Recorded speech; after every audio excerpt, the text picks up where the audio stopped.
Bismillahirrahmanirrahim. Assalamualaikum warahmatullahi wabarakatuh. Alhamdulillahi rabbil alamin. Wabihi nasta'inu ala umurid dunya waddin. Assalatu wassalamu ala ashrafil anbiya'i wal mursalin. Wa ala alihi wa sahbihi wa man tabi'ahum bi ihsanin ila yaumiddin. Asyhadu an la ilaha illallah wahdahu la syarikalah. Wa asyhadu anna muhammadan abduhu wa rasuluh. Allahumma arinal haqqa haqqa warzuqna ittiba'ah wa arinal batila batila warzuqna jatinabah. Ya Rabbana ighfir yassir iftah wahdina qarrib wa alif bainana ya Rabbana. Allahumma arhamna bil Qur'an wa 'allimna at-ta'wil wa faqihna fid din warzuqna fahman wa amalan wa maghfiratan wa ridhan wa thawaban wa jannatan wa ru'yatan amin. Wa qala Rasulullah sallallahu alaihi wa ala alihi wasallam, man aradallahu bihi khairan yufaqihu fid din, nawaitu ta'alluma wat ta'lim wa ijtinabal ma'asi fardhan lillahi ta'ala. A'udzu bikalimatillahi tammati min syarri ma khalaq. Bismillahirrahmanirrahim. Bismillahirrahmanirrahim. Bismillahirrahmanirrahim. Bismillahirrahmanirrahim. Bismillahirrahmanirrahim. Bismillahirrahmanirrahim. Bismillahirrahmanirrahim. Bismillahirrahmanirrahim.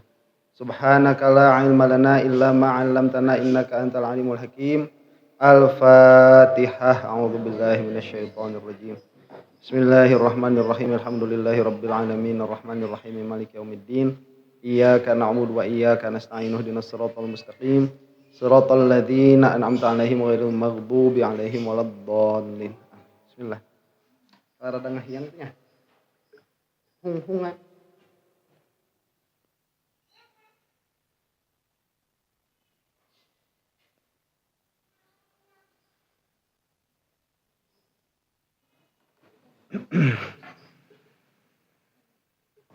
Dugi ka mana? Aya hanca tadi pasti hanca tuh kabeh kamari. Henteu.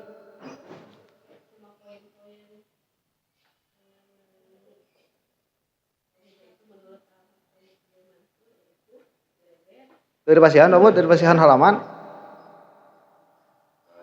Aya.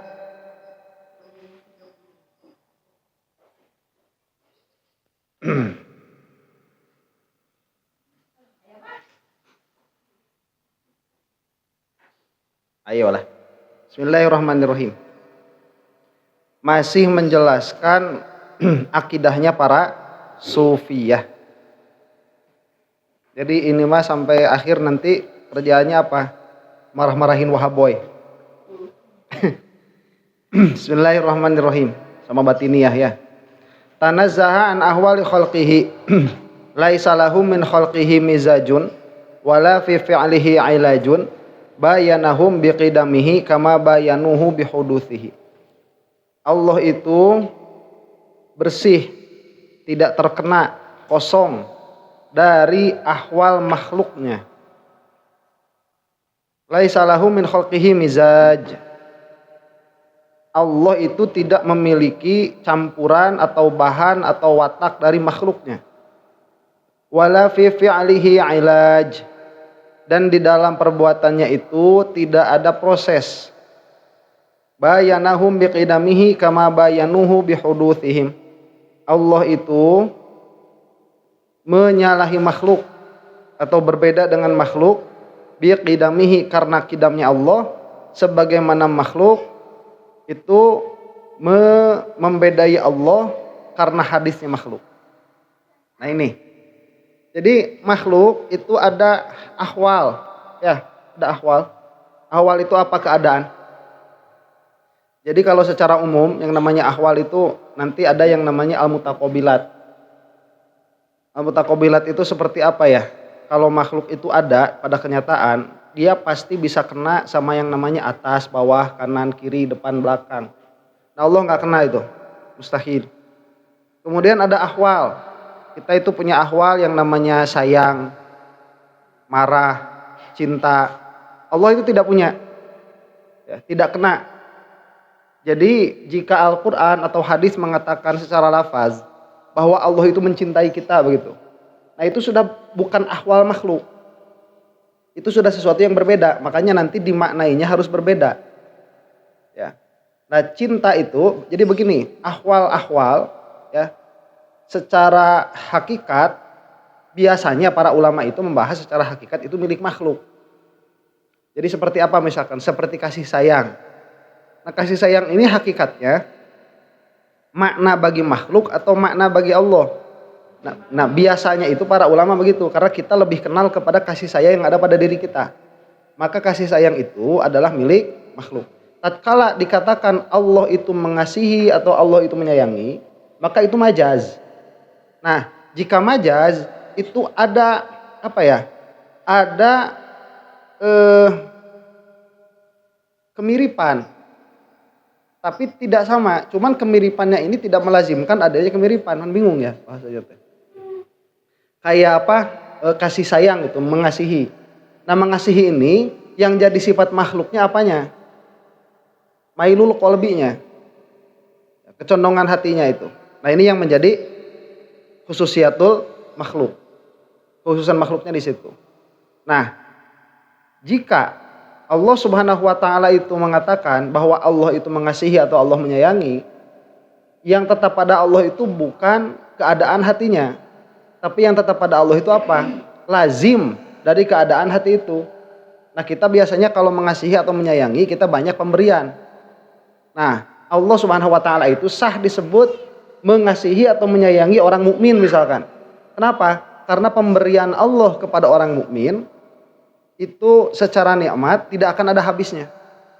Karena orang mukmin ini akan dimasukkan ke surga dan di surga itu tidak berhenti pemberian kenikmatan dari Allah Subhanahu wa taala. Nah, makanya Allah dikatakan mengasihi orang-orang mukmin, begitu.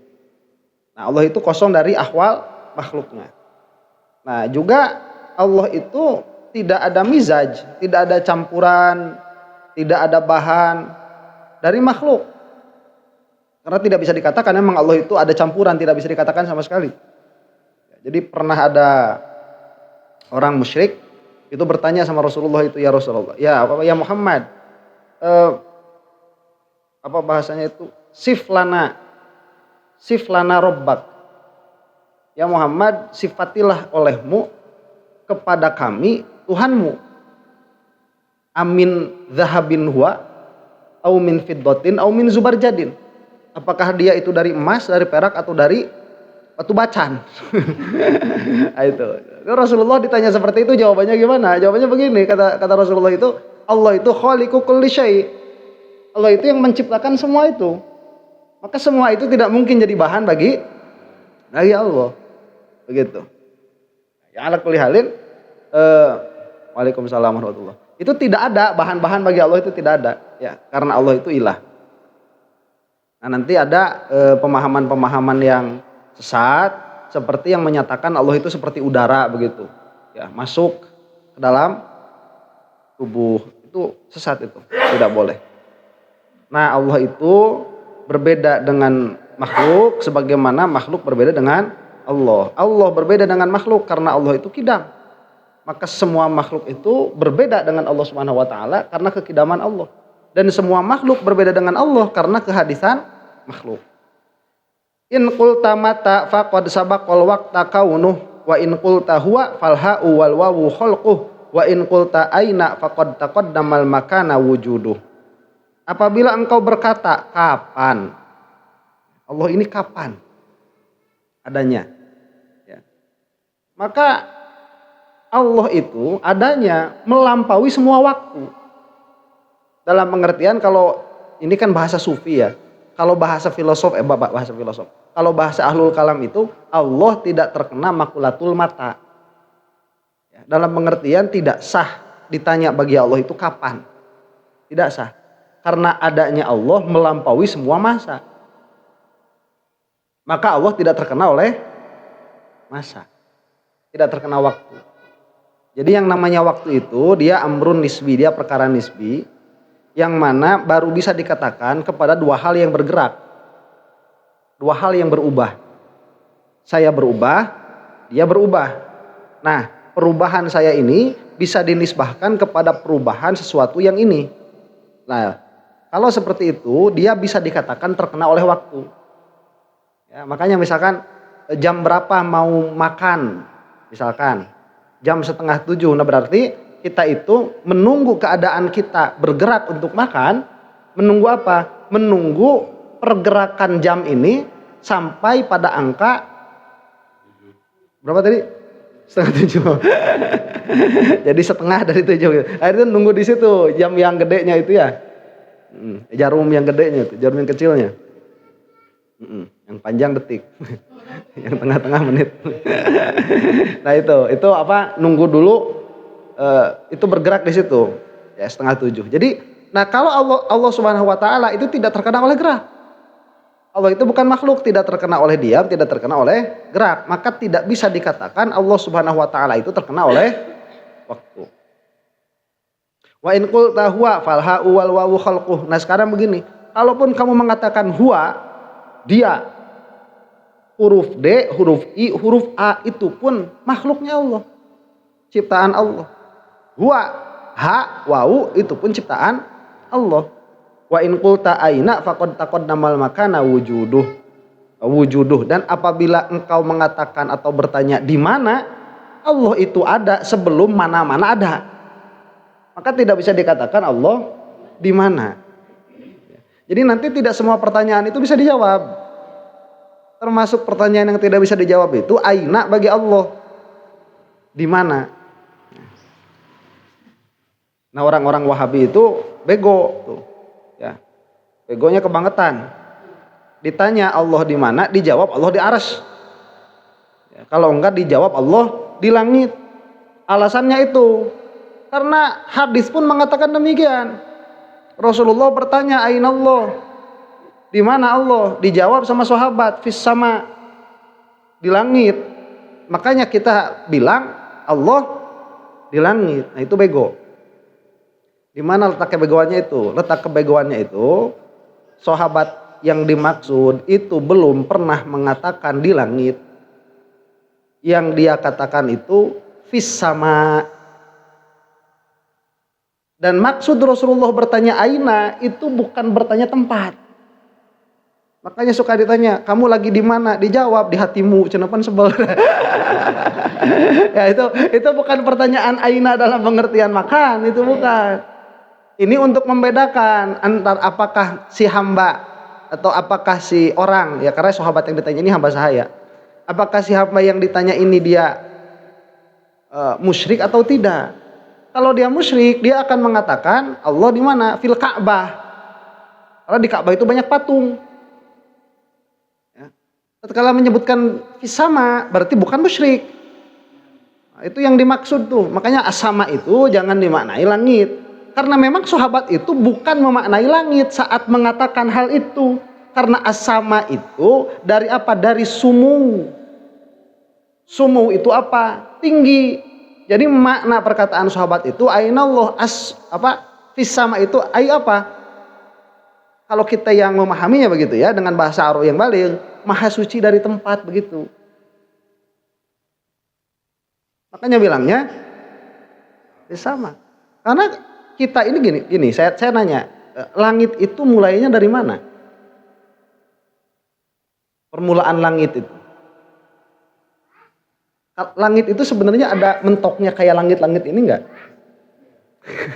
Ya enggak kan? Jadi langit itu dia apa ya? Dia ujung pandang mata kita. Batas pandang mata kita itu namanya apa? Langit. Hah? Ya batas pandang. Ya. Hah? Bukan tak terhingga, terlalu jauh sampai tidak bisa dihingga begitu. Batasnya pasti ada. Jadi alam itu pasti ada batasnya dan yang kita lihat itu bukan batas alam. Bukan. Satu dulu. Makanya kalau misalkan kita lihat di horizon itu ya, di horizon itu kayak kita lihat di mana? Di laut. Kalau kita nunjuk ke depan itu kita nunjuk ke langit. Iya kan? Kalau kita nunjuk ke depan, nunjuk ke apa itu? Nunjuk ke langit, atas langit. Ya, karena itu memang batas pandang kita. Itu bukan suatu tempat kayak kayak apa? Kayak rumah kita di atasnya ada sakof, ada langit. Terus langit itu di situ, nah Allah di situ. Bego itu, gimana sih cara pikirnya itu ya? Dia tuh sudah memasukkan ilustrasi, sudah memasukkan bayangan, sudah memasukkan khayalan. Si orang-orang Wahabi, Salafi, begois itu. Ya. Saya bilang begois dan tololis. Ya, begois dan tololis itu wahaboy sama wahagirl. Kalau udah gede jadinya wahamen. Yang ceweknya jadi woman. Nah itu. Jadi tidak bisa dikatakan ainallah itu dijawab Allah di langit. Itu sudah kebodohan yang luar biasa itu ya. Kasihan orang-orang yang nggak paham, yang tidak terlalu menguasai bahasa Arab, yang tidak menguasai bahasa Arab sampai tingkatan baligh, sampai tingkatan fasohah, ya fasohatul mutakallim. Itu tidak bisa memahami fasohatul kalam. Begitu. Jadi orang-orang Indonesia orang barat yang udah jago bahasa Indonesia itu sampai perkataan-perkataan metafornya pun mereka paham. Ya. Mun aya orang bule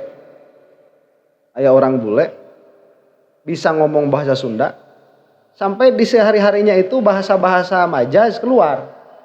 Aing mah asa ditonjok congcot cenah gitu tuh cek urang bule tah. Itu kan udah jago tuh. Ya, udah jago. Kalau misalkan cuma ngomong-ngomong gini aja biasa aja. Makanya untuk memahami Quran dan hadis sebagaimana dipahami oleh sahabat dan Rasulullah, kamu itu harus menyamakan diri dulu dengan para sahabat. Setel dulu bahasa Arabnya sampai pada derajat bahasa Arabnya para sahabat. Nah, itu kalau udah disetel baru tuh kita bisa memahami Al-Qur'an dan hadis sebagaimana sahabat memahami Al-Quran dan hadis. Gimana caranya? Pelajari balaghah itu. Makanya tatkala mengatakan ainallah, nggak bakalan punya pikiran Allah di langit, nggak bakalan. Ya.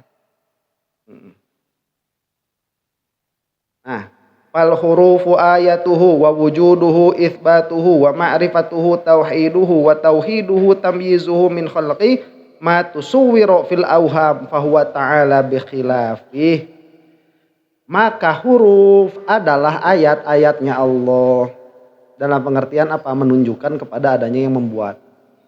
Ini huruf-huruf yang kita keluarkan itu menunjukkan kepada adanya yang membuat. Kalau kita pikir terus yang membuatnya Allah Subhanahu wa taala. Langsung itu, bukan kita.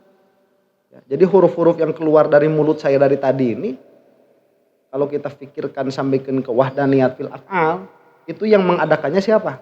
Allah Subhanahu wa taala. Wa wujuduhu itsbatuhu, dan adanya Allah itu menetapkan adanya Allah. Kalau kita itu kan yang namanya ada baru bisa ada jika dia berbentuk. Jika dia itu ada arahnya, jika dia bisa ditunjuk, jika dia bisa diraba, baru tuh kita bisa bilang sesuatu itu ada. Kalau Allah disebut ada, itu menetapkan adanya sudah. Allah ada enggak? Ada, sudah berhenti di ada begitu. Ya, jangan dibawa-bawa tuh tadi bentuk, bisa ditunjuk, materi, padat, itu jangan dibawa-bawa. Wujuduhu isbatuhu.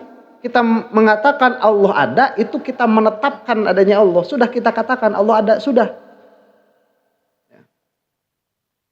Wa ma'rifatuhu tauhiduhu, sedangkan memakrifatkan Allah dalam pengertian makrifat kepada Allah itu mentauhidkan Allah. Bagaimana maksudnya mentauhidkan Allah itu? Tidak menetapkan sifat Allah kepada makhluk dan tidak menetapkan sifat makhluk kepada Allah. Itu sudah inti dari tauhid itu. Ya, inti dari makrifat itu. Tidak sedikit pun kita itu menetapkan sifat makhluk kepada Allah dan tidak sedikit pun kita itu menetapkan sifat Allah kepada makhluk. Jangan kayak Kristen. Kristen itu menetapkan firman Allah pada diri Nabi Isa. Ya. Jangan juga kayak si Wahabi, Salafi, dakwah sunat, manhaj salah. Kalau kata mereka itu kan dakwah sunnah. manhaj salaf. Nah, itu dakwah sunat, itu bukan dakwah sunat. Manhaj salah tuh, salafi wahabi. Kasihan ya Allah karunia. Aduh. Mereka itu menetapkan sifat makhluk kepada Allah, ya, turun secara hakiki. Itu sifat makhluk, bukan sifat Allah. Ditetapkan kepada Allah. Terus bertempat, itu khususiatul makhluk, bukan khususiatul Allah. Ditetapkan kepada Allah, nggak boleh. Atau kayak batiniyah, merasuk, ya masuk kepada sesuatu, itu bagi sesuatu yang lebih kecil daripada sesuatu itu, baru bisa disebut merasuk atau masuk. Berarti ada batiniyah itu mereka itu zikir sampai punya pikiran, punya sangkaan Allah itu merasuk ke dalam dirinya. Nggak boleh juga. Wa tauhiduhu tamyizuhu min khalqihi, dan mentauhidkan Allah itu membedakan Allah dari makhluknya. Ma tusuwiro fil auham fahuwa ta'ala bi khilafi. Semua perkara yang terlintas di dalam hati, maka Allah itu tidak serupa dengan apa yang terlintas di dalam hatimu. Kaifa yahullu bihi ma minhu bada'a aw ya'udu ilaihi ma huwa ansha'a la tumaqiluhu al-uyun wa la tuqabiluhu az-zunun.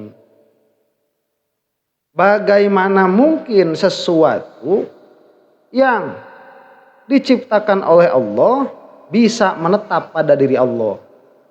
Nah, ini untuk apa? Untuk merod, untuk membantah perkataan orang-orang batiniyah yang mengatakan bahwa kalau kita zikir wusul kepada Allah, itu imma dua keadaannya. Allah masuk ke dalam badan kita atau kita menjadi menyatu dengan Allah. Batiniyah ini kafir sudah kalau begitu apa? I'tiqadnya. Enggak ada sufi mah kayak gitu, enggak ada. Allah di mana-mana, bukan.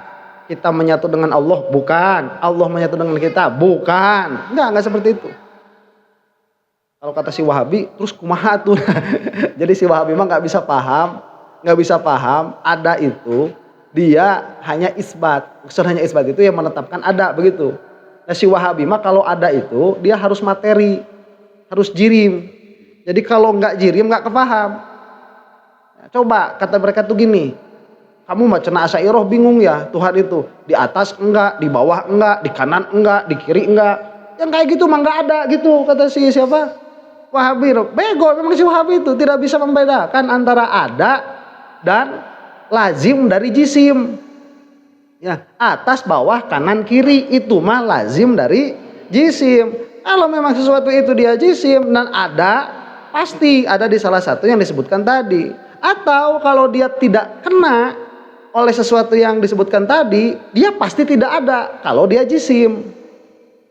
Ya, tapi kalau sesuatu itu ada dan tidak terkena oleh yang disebutkan tadi, ya berarti adanya bukan jisim. Selesai kita mah di situ.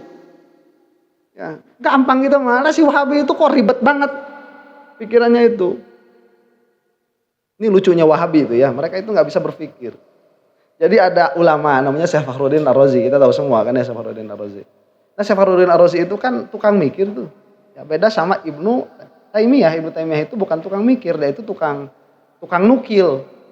Ini bedanya nakilin sama mikirin tuh. Jadi kalau mikirin itu dia tukang mikir, kalau mikirin itu tukang mikir. Tukang mikir itu begini, biasanya kadang-kadang kalau tukang mikir begini, dia itu faham murad, paham apa yang dikatakan. Tapi kalau disuruh ngulang apa yang dikatakan dia nggak bisa.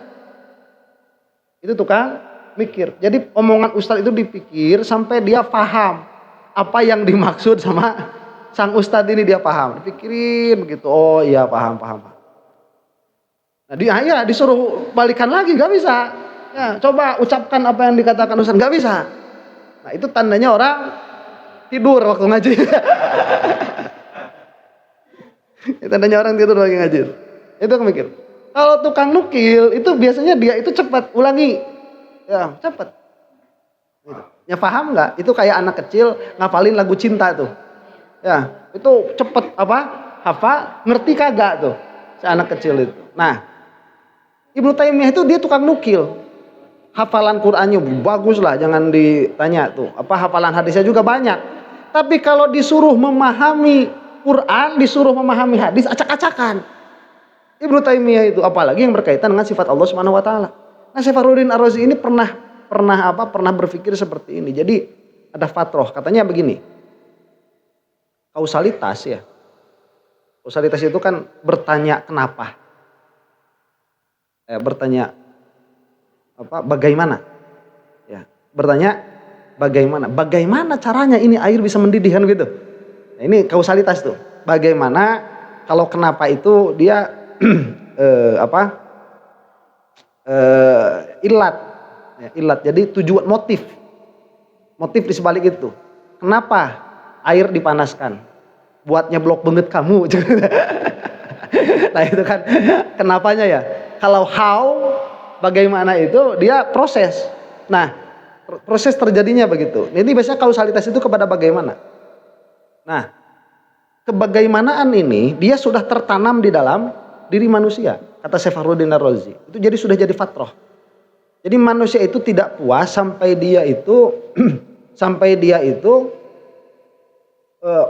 mendapatkan jawaban yang paling pertama sampai habis kebagaimanaan ini. Nah, makanya orang-orang mukmin itu pasti sampai kepada Allah. Jadi kenapa misalkan air ini panas karena terkena api, kenapa api ini bisa ada ya karena ada LPG-nya, kenapa ini ya dipasang, ya kan terus itu nanti sampainya ke Allah begitu. Dan kata Syekh Fakhruddin Ar-Razi ini sudah fatrah. Buktinya apa? Buktinya itu kalau ada anak kecil, terus anak kecil ini lagi ngadap ke sebelah sana, ke depan misalnya. Terus di belakang itu dilemparin batu. Dia itu pasti noleh ke belakang. Nyari sebabnya itu. Nyari sebab. Jadi nggak ada pikiran bahwa si batu itu dia bergerak sendiri, nggak ada. Sok anak kecil tuh kalau di toel ya belakang itu pasti noleh. Itu menunjukkan bahwa dia itu punya fatroh, yang mana fatrohnya itu ada penyebab. Makanya sampai tua itu pasti mencari penyebab. Kenapa saya sampai umur segini masih belum bisa kawin lagi? Itu masih nanya-nanya penyebabnya. Why? Tell me why ain't nothing gonna say. Tell me why ain't nothing gonna far away. Tell me why I never.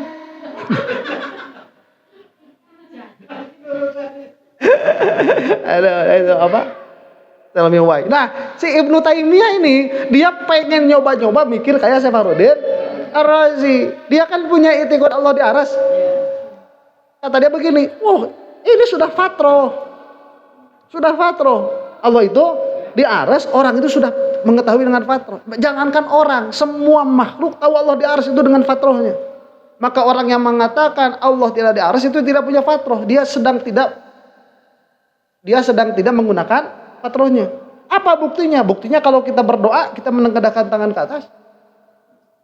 Buktinya kalau ayam berkokok, dia akan sambil ke atas. Oh, benar itu. Dalilnya siapa? Si Ibnu Taimiyah itu. Coba kata kita itu apa ya? Jenius atau tolol itu? Tolol itu mah. Ya, gimana kalau kayak gitu lah terus kita sujud? Apa kita sujud ke atas? Enggak kan? Ya kita kan dalam keadaan paling dekat dalam ibadah itu kita lagi apa? Lagi sujud. Ibnu Taimiyah itu tololnya luar biasa. Jadi kalau bukan ahli mikir, udah mending kayak Imam Ahmad aja, nggak usah mikir. Udah jadi ahli apa? Ahli nukilin aja, menukil ahli hadis, udah selesai. Jangan orang ini bukan ahli mikir, maksain mikir. Ya kambing kalau ngembek ke atas, ayo kita kalau berdoa ke atas itu sudah fatroh. Makanya kalau mengatakan Allah tidak di atas, dia sedang menyalahi fatrohnya. Kalau Syekh Fakhruddin Ar-Razi yang tadi cerdas itu mah. Emang iya kan orang itu dia suka mencari alasan. Tell me why. Suka mencari-cari alasan, pengennya kayak gitu. Makanya kalau bukan ahli mikir, mending nukil aja tuh. Ya, nanti nggak aneh-aneh. Kaifa yahullu bihi ma minhu bada'a wa ya'udu ilaihi ma huwa ansha'a la tumaqiluhul uyun wa la tuqabiluhuz zunun. Nah, udah selesai ya. La tumaqiluhul uyun. Tidak ada pandangan yang bisa menatap Allah. Wala tuqabiluhuz zunun, dan tidak ada sangkaan yang bisa kena kepada Allah. Qurbuhu karamatuhu, dekatnya Allah itu adalah kemuliaannya. Wa bu'duhu ihanatuhu, dan jauhnya Allah itu adalah penghinaannya. Uluwuhu min ghairi tawakkulin, tingginya Allah tanpa naik. Wa maji'uhu min ghairi tanakkulin, dan datangnya Allah itu tanpa berpindah. Ini maksudnya bagaimana? Kita kan suka mengatakan ya, bahwa kita itu merasa sedang dekat dengan Allah. Ada yang mengatakan sedang jauh sama Allah. Para wali itu mereka dengan Allah dekat atau jauh? Dekat. Kalau orang-orang yang ahli maksiat itu sama Allah dekat apa jauh? Jauh. Padahal ya sama-sama ada di pinggir kita nih orangnya nih.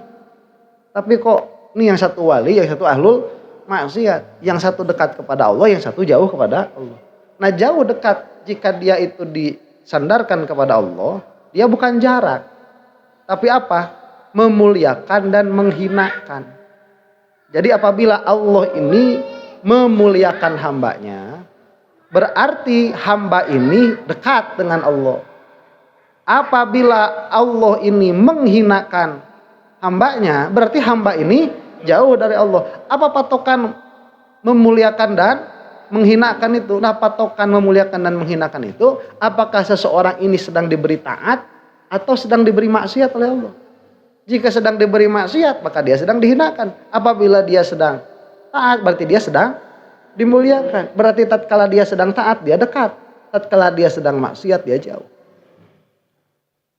Tingginya tanpa naik.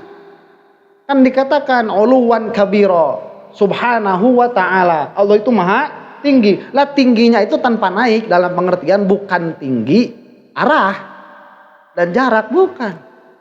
Ulu apa tinggi? Tinggi dari apa? Dari sifat-sifat yang kurang. Itu sifat-sifat makhluk, tidak terkena. Datangnya pun tanpa berpindah. Ada nggak di dalam Al-Quran dikatakan Allah datang?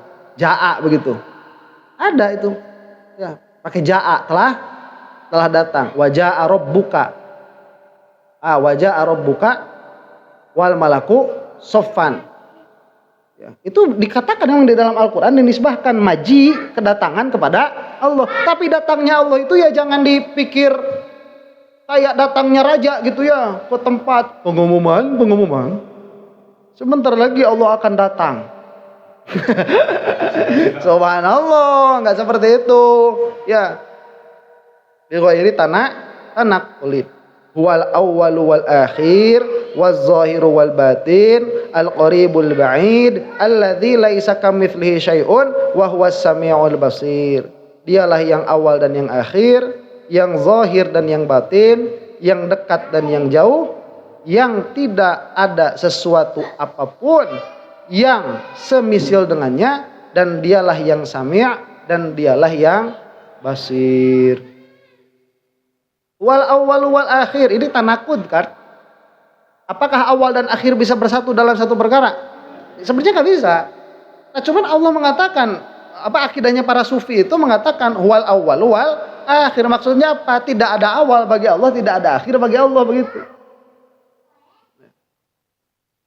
Karena Allah tidak terkena oleh waktu dan tidak terkena oleh tiada. Zahir batin, bisa nggak kena satu perkara ya zahir ya batin itu? Sebetulnya kan tidak bisa. Cuman kenapa Allah itu bisa? Ini bukan tanakut, bukan. Ini mengatakan bahwa apa ya? Kalau bagi kita nih ya, yang zahir itu apa? Yang nampak itu apa? Ya sesuatu yang jisim itu zahir. Makanya kalau kita tanya, misalkan malaikat sama manusia itu zahir mana? Zahir manusia. buat kita itu. Kalau buat malaikat, malaikat sama manusia zahir mana? Jadi kalau kata malaikat nih, zahir mana antara malaikat sama manusia? Kalau saya sangka, kalau pikiran saya, menurut malaikat pun zahiran manusia. Karena mereka itu tahu, mereka itu jismin latif, mereka tahu. Tahu mereka itu. Jadi kalau misalkan lihat malaikat mau turun, kita dalam keadaan di dalam rumah, itu kan nggak harus lewat pintu kan malaikat itu. Langsung aja, ini pintu udah dikunci semua, ya udah tembus. Malaikat pun tahu mereka itu, kita itu lebih zahir, mereka tahu itu. Kalau malaikat pun tahu. Nah, jadi sesuatu itu sebetulnya tidak bisa dikatakan zahir dan batin sekaligus, itu nggak bisa. Cuman Allah itu memang az-zahir wal batin. Nah ini dalam pengertian apa? Dalam pengertian Allah itu bukan materi. Bukan materi. Jadi apakah Allah itu, lihat ya malaikat. Kenapa malaikat itu ada dekat kita, tapi dia tidak tersentuh? Nah, kecuali malaikat dalam angkot itu ya itu. itu baru apa tersentuh itu ya, itu ada. Nah, tidak. Tell me why. Ada. Jadi lagu siapa itu teh? Siapa ya genre itu teh? NSYNC gitu teh, apa Boyz II Men itu teh? Hah? Backstreet Boys?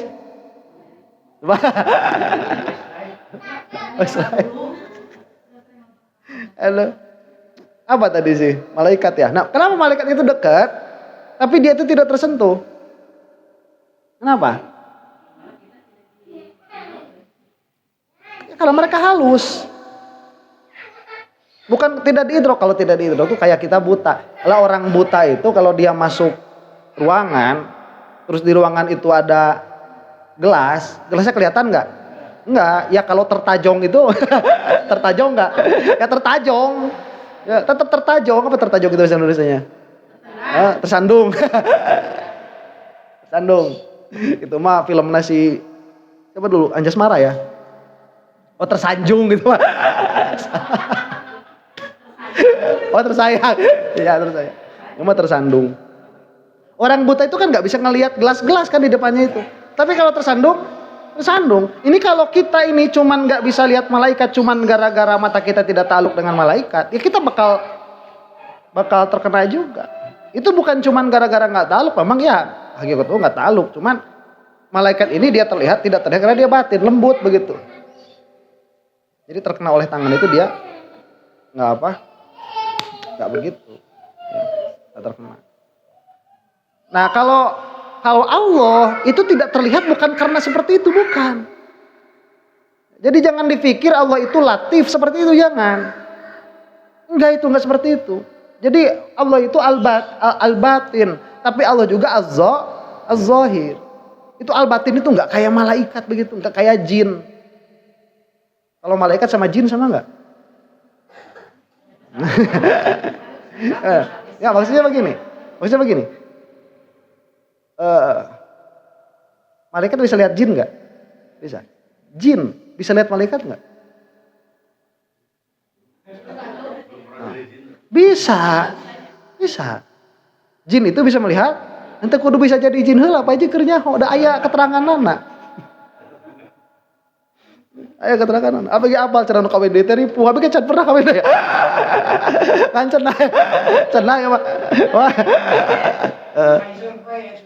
Survei. Jadi aya ilmuna itu kudu jadi jin heula keur nyaho. Ya keteranganna. Lah jin ini bisa melihat malaikat. Malaikat juga bisa melihat jin. Dalam pengertian ini ada kesamaan, cuman malaikat itu jismun nuroniyun, kalau jin itu jismun nariyun. Ya. Nar dan nur. Hah? Beda bahan. Ya beda bahan. Beda bahan. Jadi kalau malaikat itu dari api juga sebetulnya. Cuman api bagian atasnya. Bagian atasnya. Kalau si jin itu api bagian bawahnya. Makanya disebutnya kan cahaya kan. Cahaya itu dari api. Cuman bagian atasnya itu. Jadi kalau misalkan si api Terus yang atas-atasnya ini kan yang bikin terang itu kan yang atas-atasnya itu. Nah, malaikat itu dari situ, makanya lebih halus daripada jin. Nah, nanti kalau kata Syekh Fakhruddin Ar-Razi begini, kenapa kita itu kalau berlindung dari syaitan itu langsung kepada Allah? A'udzu billahi minasyaitonir rajim. Kenapa enggak a'udzu bil malaikah? Aku berlindung dengan malaikat. Padahal ada doa-doa itu a'udz itu tidak langsung dengan Allah ada. Kayak a'udzu bi kalimatillah. Kalimatillah itu maksudnya apa? Makhluk-makhluk Allah. Yang suci-suci itu. A'udzu bi kalimatillahi tammat. Itu bukan dengan Allah, itu dengan makhluk. Cuman ada di maksudnya masyru' diajarkan oleh Rasulullah. Emang enggak apa-apa. Yang penting kita tahu hakikatuhu dengan Allah. Tapi berlindung dari syaitan itu langsung dengan Allah. Kenapa? Ya karena kalau dengan malaikat nanti gelut. Maksudnya jadi jadi kita itu minta sama Allah supaya setan itu kalau mau menggoda kita ya, jadi horeamen begitu. Jadi hatinya dibalikan sama Allah. Berlindungnya begitu. Jadi kalau misalkan si setan itu mau mengganggu kita, si setannya nggak jadi hoream. Hoream senang ganggu setan. Itu jadi hoream itu jadi malas. Gara-gara siapa? Gara-gara Allah. Nah kalau berlindungnya dengan malaikat, nanti malaikat gelut. Jadi bantem dulu. Nah itu zahir wal batin. Al-qaribul ba'id, yang jauh dan yang dekat. Alladzi laisa kamitslihi syai'un wa huwas samiul basir. Udah itu selesai. Ada pertanyaan sampai sini?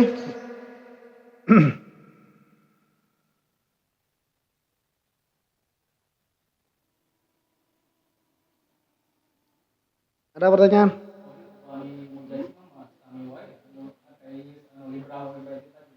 Apanya?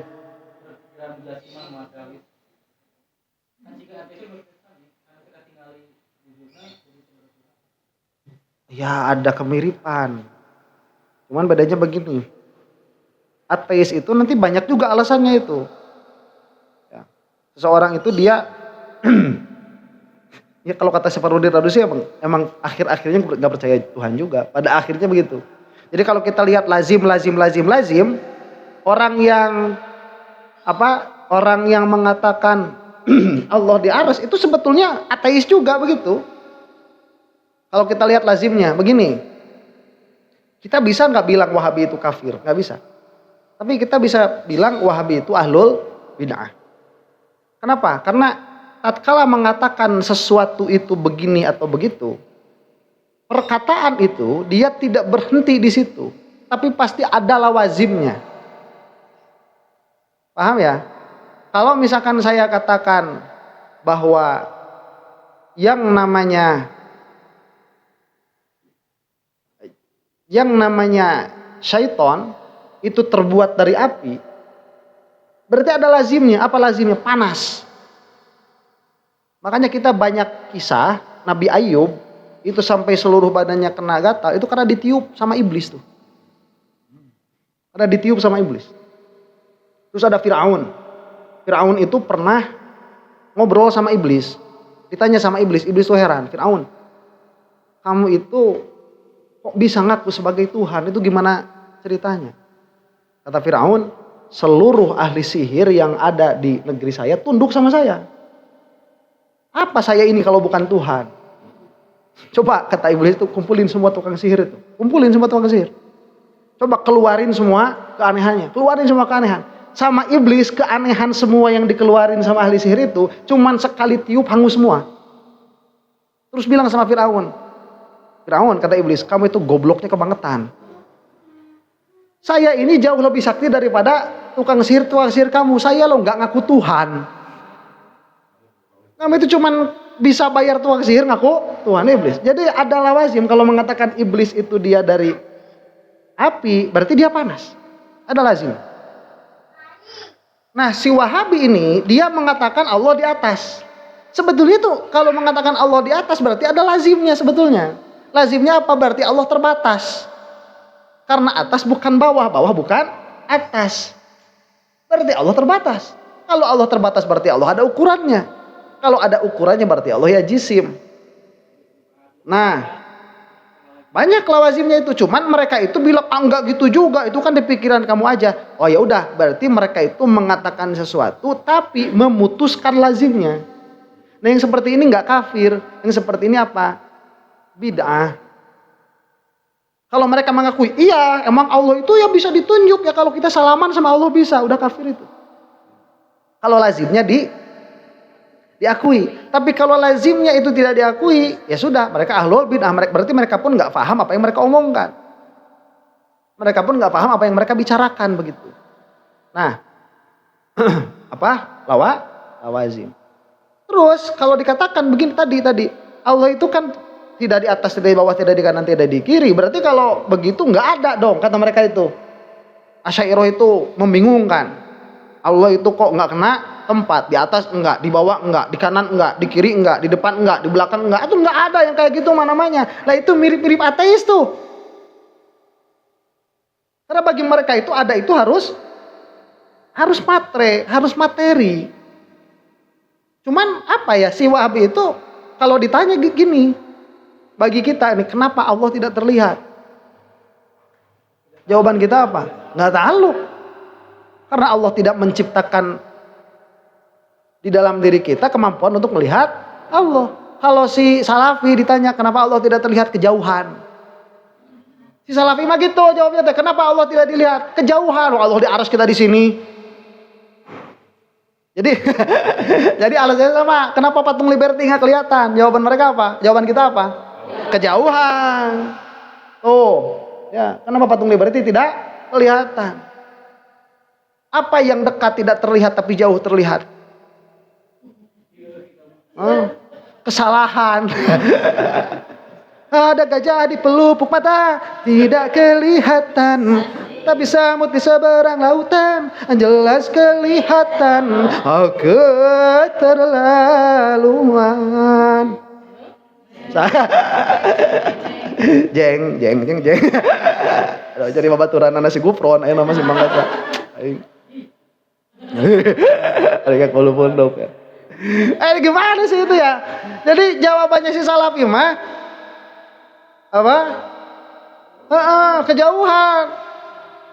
Salafi mah kenapa Allah tidak terlihat? Kalau ditanya malaikat, kenapa malaikat gak kelihatan? Makhluk halus gitu. Ya macam kena tanyain. Apa lah sama makhluk halus?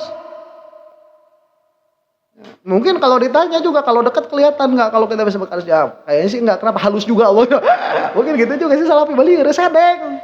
Edan udah Salafi itu. Wahaboy, wahagirl itu. Jadi apa ya? Keimanannya itu nggak beranjak dari keimanan anak kelas 5 SD atau TK 0 kecil, TK 0 besar. Kalau anak kecil gitu wajar nggak? Wajar, anak kecil kok. Ya, jadi apa? Otaknya, kecerdasannya tidak berkembang. Sampai gede udah kayak gitu aja udah.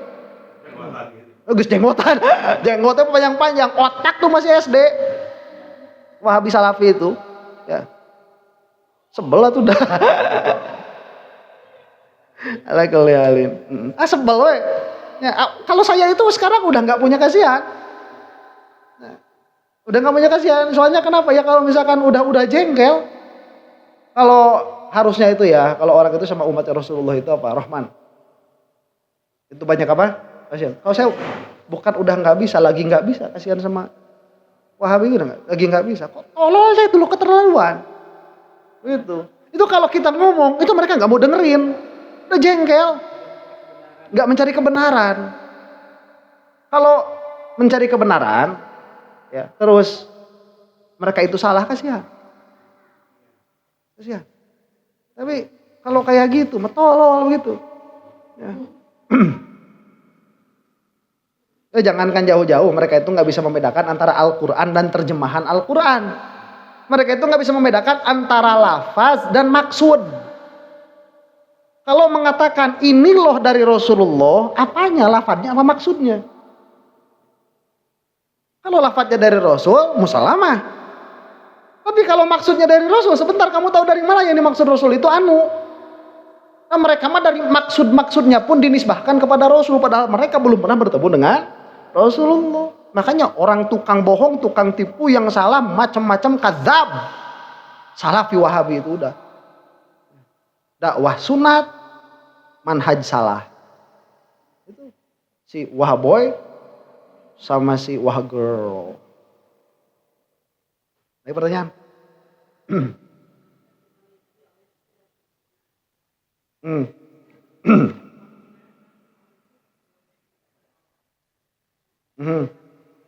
Hanes. Tidak berawal itu dalam pengertian tidak terkena oleh tiada. Jadi ada makna yang mana makna ini disebut makna tiada. Tiada itu apa? Tiada itu keadaan sebelum sesuatu ini wujud. Itu tiada tuh. Keadaan sebelum sesuatu ini wujud. Nah, kita tahu, kita merasakan, kita ini pernah tiada. Karena pada saat kakek atau uyut kita wujud, kita tidak wujud. Sekarang kita sedang wujud, berarti ada awal. Nanti tatkala 4 generasi kita ke bawah ada, insya Allah kita udah nggak ada. Ya, insya Allah kita udah nggak ada nih. Jadi kita kena Adam. Ya, nah nanti kalau ditanya mana awal mana akhir, biasanya begitu. Awal itu yang pertama kali wujud, akhir yang terakhir kali Adam. Biasanya begitu. Nah bagi Allah itu wal awwalu wal akhir. Maksudnya apa? Tidak ada Adam yang dahulu, tidak terkena oleh Adam yang kemudian. Itu maksud huwal awal wal akhir. Jadi Adam sabiq dan Adam lahik itu Allah tidak kena begitu. Jadi bukan hubungannya dengan waktu. Kalau makhluk pertama apa misalkan Nur Muhammad diciptakan tahun berapa? 1 miliar sebelum Masehi. Nah Allah itu 1 miliar 200 sebelum Masehi. Salah itu. Enggak seperti itu. Ya Allah mah tidak terkena waktu. Karena huwal awal yaitu tidak ada Adam sabiq, huwal akhir tidak terkena Adam lahik. Jadi Allah tidak terkena Adam sama sekali, disebut wajibul wujud. Tuh. Ada lagi pertanyaan? Cung? Ada? Ada? Tarifah mual harus? Mal aja mal. Ayo orang istirahat dulu ya. Ya, wallahu a'lam bissawab.